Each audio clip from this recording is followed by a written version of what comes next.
Hello friends. आज हम 1 अक्टूबर 2024 का करंट अफेयर कवर करेंगे एमसीक्यूज के थ्रू। इस इनिशिएटिव में आपको एमसीक्यूज मिलेंगे डेली प्रैक्टिस करने के लिए। जो भी आज का करंट अफेयर रहा है उस टॉपिक के बेस्ड पे हम कितने एमसीक्यूज बना सकते हैं या किस किस एंगल से उस न्यूज के बारे में पूछा जा सकता है, ये हम कवर किया करेंगे डेली बेसिस पे। तो चलिए शुरू करते हैं। पहली न्यूज है कि कर्नाटका गवर्नमेंट ने सीबीआई से जनरल कंसेंट हटा लिया गया है। ऐसा पहले भी बहुत से स्टेट्स कर चुके हैं, जैसे कि वेस्ट बंगाल। जनरल कंसेंट का मतलब होता है कि सीबीआई को अगर किसी स्टेट में किसी पर्सनल के खिलाफ अगर प्रोसीडिंग इनिशिएट करनी है तो उसको उस स्टेट का कंसेंट लेना पड़ेगा। तो उन्होंने जैसे कर्नाटका गवर्नमेंट ने जनरल कंसेंट हटा लिया।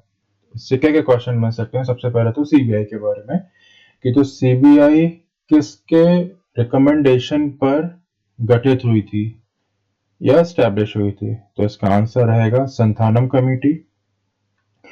एक बात और, आप क्वेश्चंस देखते जाइए, वीडियो को पॉज कीजिए और क्वेश्चन को बार बार पढ़िए ताकि आपको आंसर भी इसका रट जाए। ये बहुत ही ज्यादा एनालिसिस करके मैंने ये क्वेश्चंस में आपके लिए लेता आया हूँ और लेके आने वाला हूँ।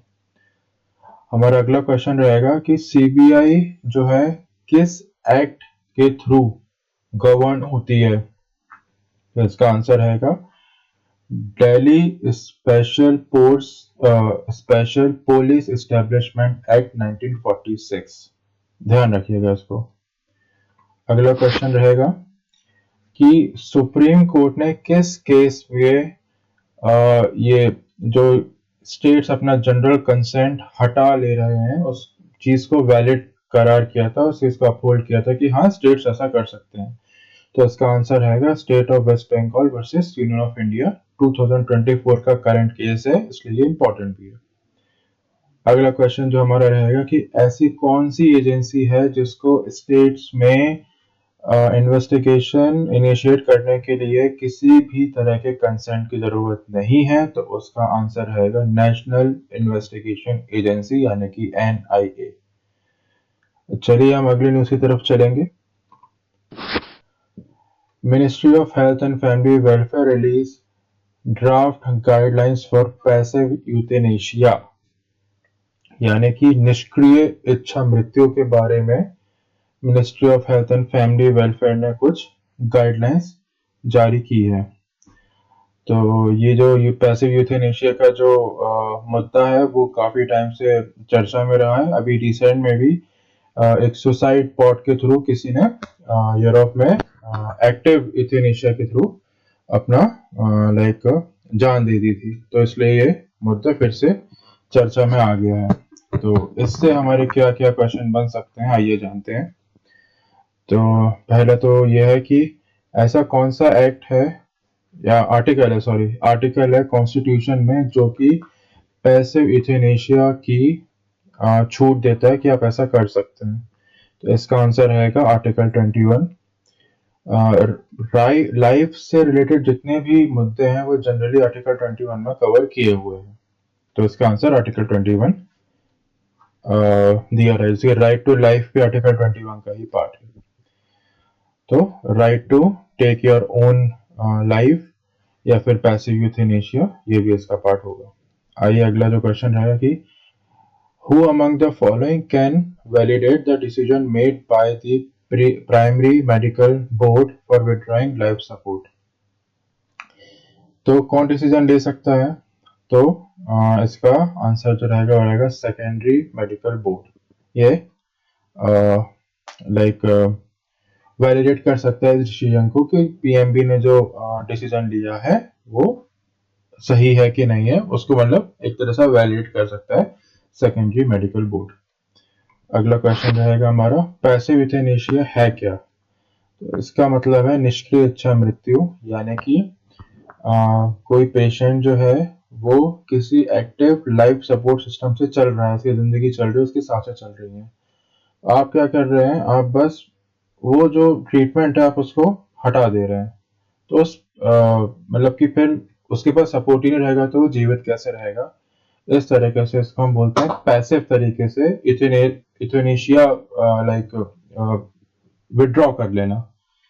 तो पैसिव तरीके से उसको एक तरह से उसकी जान चली गई। एक्टिव में हम करेंगे कि एक्टिव में हम जैसे कि कुछ इंजेक्शन हमने दे दिया, किसी तरीके से उसको पॉइजन दे दिया, वो हमारा कहलाएगा एक्टिव यूथेनेशिया। जैसे कि वहां पे सुसाइड पॉड में उन्होंने सुसाइड किया, तो वो हो गया एक्टिव कि भाई आपने एक कुछ एक्स्ट्रा एफर्ट डाल के आपने उनकी जान ली। इसमें क्या है कि लाइफ सपोर्ट सिस्टम के थ्रू वो जिंदा थे, हमने उसको हटा लिया। सिस्टम नहीं रहेगा तो वो नेचुरल वे में जी नहीं पाएंगे। तो इंडिया में पैसे यूथेनेशिया के बारे में बहुत चर्चा हो रही है। और अगला क्वेश्चन जो है कि इंडिया में इनमें से क्या चीज अलाउड नहीं है। तो आंसर है इसका active euthanasia. Active euthanasia India में बिल्कुल भी अलाउड नहीं है। चलते हैं अगले क्वेश्चन की तरफ। Ministry of Tourism launched Paryatan Mitra and Paryatan Didi as a national responsible tourism initiative। तो भैया पर्यटन मित्र और पर्यटन दीदी आ गई हैं टूरिज्म को बढ़ावा देने के लिए। तो सबसे पहले जो क्वेश्चन है वो ये बनेगा कि इसका एम क्या है पर्यटन मित्र और पर्यटन दीदी को लाने का। तो इसका सिंपल सा आंसर है कि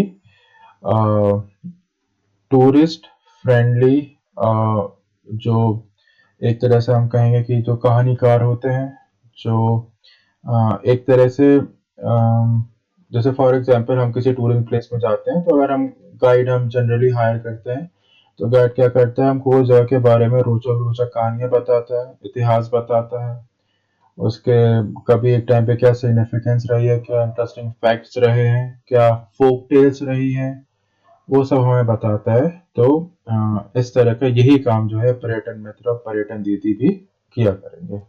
इससे क्या हुआ कि एक तरह से जो टूरिस्ट आएंगे उसमें एक तरह से क्यूरियोसिटी चढ़ेगी, बढ़ेगी, और इससे जो है पर्यटन को भी हमारे बढ़ावा मिलेगा। क्योंकि ज्यादातर यही देखा गया है कि जितने ज्यादा हम किसी चीज को हम लाइक इस टाइप की इंफॉर्मेशन हम स्प्रेड करते हैं तो लोगों को और अट्रैक्ट होते हैं, मतलब कि हिस्टोरिकल प्लेसेस में आने के लिए और उनको जानने के लिए। अगला क्वेश्चन हमारा रहेगा कि पर्यटन मित्र और पर्यटन दीदी का जो ट्रेनिंग रहेगी उसमें किन एक सेक्शन को ये लोग ज्यादा जोर देंगे कि इनको टारगेट करना है। तो ऑप्शंस रहेंगे digital tourism, women and youth, adventure tourism या सीनियर सिटीजन। तो इसमें विमेन और यूथ पे स्पेशल फोकस रहेगा। अगला क्वेश्चन रहेगा कि इनमें से पर्यटन मित्र का सबसे जो इम्पोर्टेंट पार्ट है वो क्या है।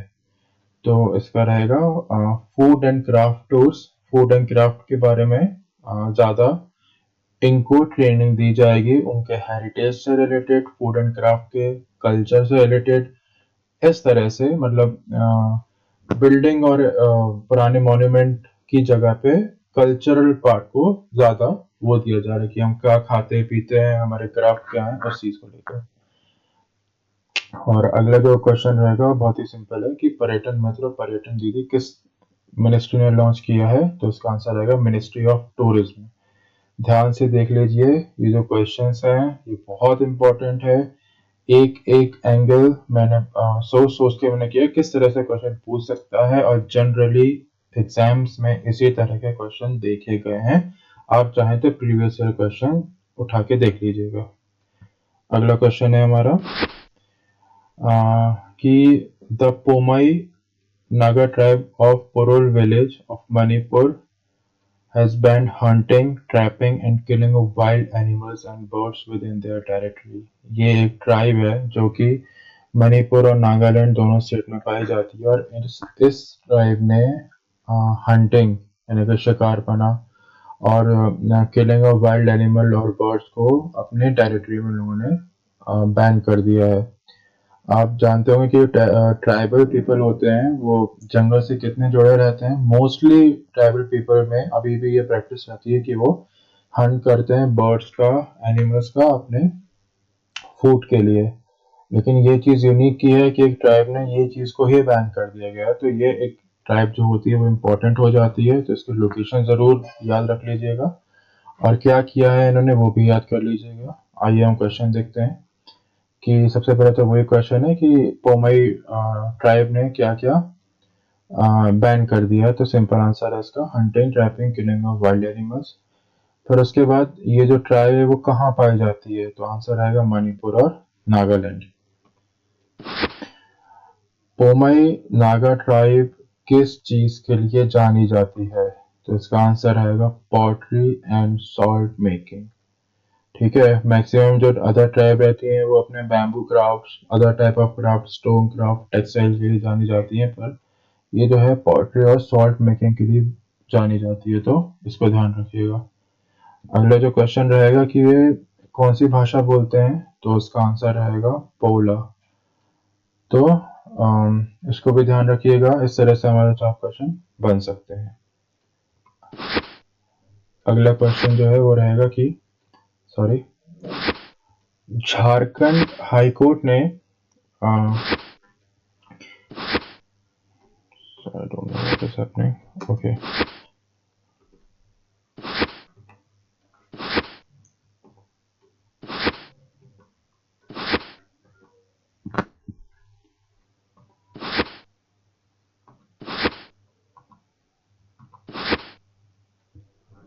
ओके, अगला क्वेश्चन जो है हमारा वो है कि international court of justice ICJ ने इजराइल को इंस्ट्रक्शंस दिए हैं कि आप जो बेसिक फूड सप्लाई है गाजा के लिए वो आप नहीं रोकिए और उसको आप इंश्योर कराइए। तो ये जो मुद्दे इंटरनेशनल लेवल के ये बहुत ज़्यादा चर्चा में रहे हैं क्योंकि ये वॉर चल रहे हैं इंटरनेशनल लेवल पे डिफरेंट डिफरेंट कंट्रीज में, डिफरेंट डिफरेंट कॉन्टिनेंट में, इसलिए डिफरेंट इंटरनेशनल बॉडी आके कुछ ना कुछ रूलिंग दिन ब दिन देती जा रही है, तो इसलिए हमारा ज़रूरी है जानना इन इंटरनेशनल बॉडीज के बारे में। तो क्वेश्चन ऐसा नहीं बनेगा कि ICJ ने इजराइल को क्या बोला है पैलेस्टीन को करने के लिए या ना करने के लिए। क्वेश्चन ऐसे बनेंगे कि ICJ का जो है वो मुख्य कार्य क्या है, तो इसका आंसर रहेगा to settle legal dispute between and provide advisory opinion, है ना। ये जो दो देशों के बीच में डिस्प्यूट्स को ये रिजॉल्व करता है। इसका मुख्यालय कहाँ है, ऐसा हमारा सेकंड क्वेश्चन बनेगा। तो क्या न्यूयॉर्क में है, क्या जिनेवा में है, क्या हेग में है, क्या पेरिस में है। इसका सिंपल आंसर रहेगा हेग, नीदरलैंड्स में इसका मुख्यालय यानी कि हेडक्वार्टर है। अगला क्वेश्चन हमारा बनेगा कि ICJ में कितने जज होते हैं, तो 15, है ना। तो ये आप जरूर ध्यान रखिएगा। और हमारे रिसेंट में एक इंडियन जज भी इलेक्ट हुए हैं, तो इसको कमेंट सेक्शन में जरूर बताइएगा कि उनका नाम क्या था।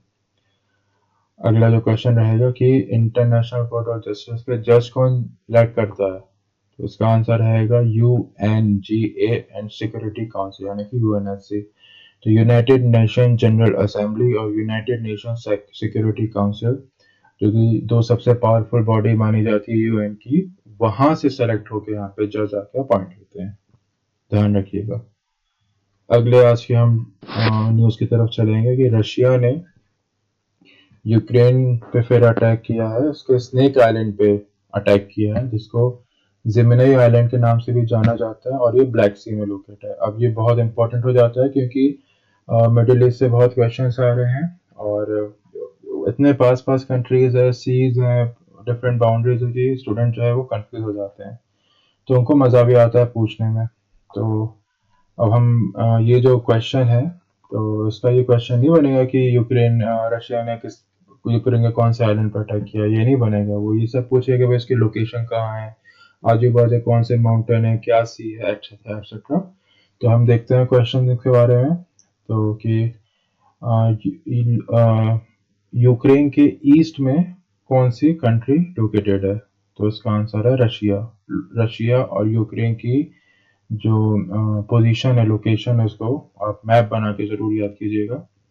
अगला क्वेश्चन है कि हाईएस्ट पॉइंट इन यूक्रेन कौन सा है, तो उसका आंसर रहेगा माउंट होवरला। ठीक है, तो माउंट होवरला जो है वो उसका हाईएस्ट पॉइंट है। अगला क्वेश्चन हमारा बनेगा कि यूक्रेन से कौन सी बड़ी नदियाँ फ्लो होती है। इसका आंसर रहेगा डिनीपर, डैन्यूबे, डेनेस्टर। तो ये 3 जो है आपकी बड़ी बड़ी नदियाँ यहाँ से होती है, इनको याद कीजिएगा क्योंकि ये क्वेश्चन में पूछ सकता है, मैथ्स का कॉलम में पूछ सकता है। तो याद करना उतना कठिन नहीं है। आप देखिए सब में डी डी डी और सिमिलर साउंडिंग वर्ड्स हैं, तो वो आपको याद हो जाएंगे। अगला क्वेश्चन है कि which type of climate does Ukraine have. Ukraine में किस तरह की जलवायु है। तो उसका आंसर रहेगा टेम्परेट। आप जान ही सकते हैं वो ठंडी जगह है, तो ट्रॉपिकल तो होगी नहीं और इतना भी ठंडा नहीं है कि पोलर। टेम्परेट उसका आंसर होगा। अगला क्वेश्चन हमारा रहेगा कि researchers from IIT Gandhinagar have discovered new evidence supporting the existence of a dock at Lothal, an important Harappan site. तो एक रिसर्चर्स को लोथल में एक डॉक मिला है जो कि नई उनकी खोज है। तो फिर से इसी के कारण से क्या हो जाता है, और जो लोथल है वो हमारे लिए एक इम्पोर्टेंट हड़प्पन साइट हो जाती है। इस तरह क्वेश्चन पूछे जाएंगे। मैंने 4 क्वेश्चन जो करंट अफेयर एंगल से पूछे जा सकते हैं मैंने प्रिपेयर किए हैं। बाकी किसने इसकी खोज करी है, किस ईयर में हुआ है और कौन कौन से एविडेंस मिले हैं, ये आप अपने तरफ से पढ़िएगा क्योंकि आपको एक ही स्लाइड में पढ़ाना बहुत ज़्यादा मुश्किल का काम है। तो हम देखते हैं कि सबसे पहला क्वेश्चन ये बन सकता है कि इसकी सिग्निफिकेंस क्या है। तो इससे हमको पता चलता है कि एग्जिस्टेंस ऑफ अ डॉकयार्ड, ये जो रिसर्च हुई है तो ये चीज़ को कंफर्म करती है। फिर उसके बाद पूछा जा सकता है कि इसका पर्पस क्या रहा होगा। तो मैरीटाइम ट्रेड यानी कि समुद्री व्यापार इसका पर्पस रहा होगा। अगला क्वेश्चन रहेगा हमारा कि which ancient civilisation did Lothal engage in trade with, यानी कि लोथल से किस पुरानी जो सभ्यता है उस सभ्यता से लोथल के थ्रू ट्रेड हुआ होता था। तो इसका आंसर रहेगा मेसोपोटामिया, इजिप्ट एंड पर्शिया। यानी कि इन कंट्रीज से सोचो कितना दूर है वो कॉन्टिनेंट, वहां से हमारे लोथल से ट्रेड होता था हड़प्पन टाइम्स में। और अगला क्वेश्चन कि लोथल का मीनिंग क्या होता है गुजराती में। तो इसका आंसर है माउंट ऑफ द डेड। तो इसका आप ध्यान रखेंगे। मोहनजोदाड़ो का भी सिमिलर मीनिंग है, तो आप ये चीज बिल्कुल ध्यान रखिएगा। अगला जो क्वेश्चन है वो है इसके स्कीम के ऊपर जो कि करंट में रही है, पीएम सूर्य घर मुफ्त बिजली योजना। तो सबसे पहले तो क्वेश्चन यही बनेगा कि इसका ऑब्जेक्टिव क्या है। क्या इसका ऑब्जेक्टिव ये है provide free water to household, encourage adoption of solar energy by providing subsidies, offer free internet service, promote electric vehicle। तो सूर्य घर नाम से एविडेंट है कि इसका जो है वो कि आप सोलर एनर्जी पे सब्सिडीज देके आप उसके अडॉप्शन को, ताकि लोग उसको अपना उसका बढ़ावा दे रहे हैं। और उसके बाद फिर है कि कितने परसेंट जो है सब्सिडी ऑफर की जा रही है इस योजना के तहत। तो 40% सब्सिडी की जा रही है, यानी कि ये काफ़ी बड़ा अमाउंट था। और सरकार काफ़ी ज़्यादा प्रयास कर रही है कि लोग ज़्यादा से ज़्यादा रिन्यूएबल एनर्जी पे शिफ्ट करें ताकि हमारा जो एनर्जी कंजम्पशन पर जो भार है वो कम हो सके। तो हमारे यहाँ से करंट अफेयर खत्म होते हैं और बहुत बहुत आप सबका थैंक यू। प्लीज़ चैनल को सब्सक्राइब कीजिएगा और डेली करंट अफेयर एमसीक्यूज के लिए हमसे बने रहिए, जुड़े रहिए। Thank you so much.